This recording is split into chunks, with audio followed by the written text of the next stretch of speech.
used to think of America as the land of the free. But you could have fooled me, because all I see is handshakes with fingers crossed, covert contracts with subtle clauses, corporate smiles and empty promises. Oh, but don't worry, it's just politics. There are mountains of lies and corruption on both sides of the aisle, stacked and piled up so high it's hard to tell who's actually an ally. And I'm left wondering if pillaging and plundering from coffers is in the job description of those who are pondering taking up public office. I used to think of America as the land of the free, but you could have fooled me. America is supposed to be this melting pot of all races, colors, and creeds, but instead of coming together, we want everyone and everything to serve our own needs.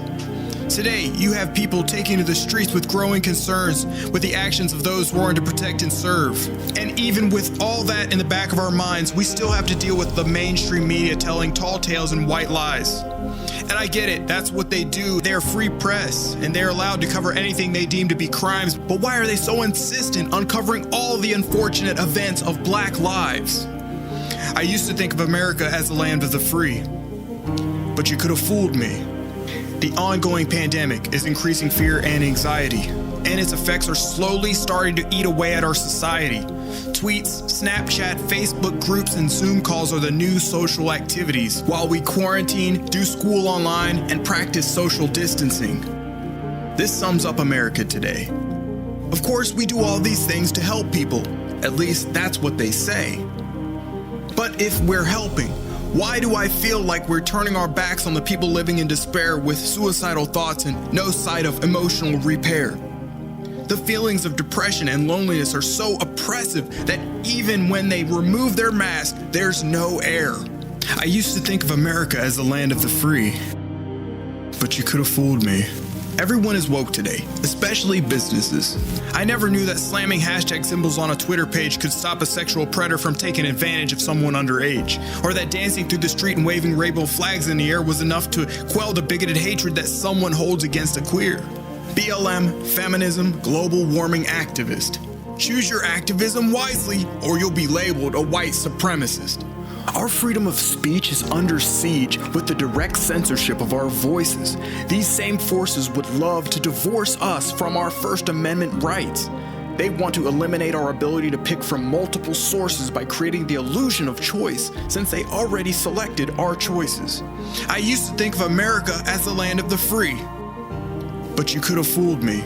We appear to be held captive by our government, dependent on our technology, prisoners of our own thoughts, and slaves to the system. We don't seem to be very free at all.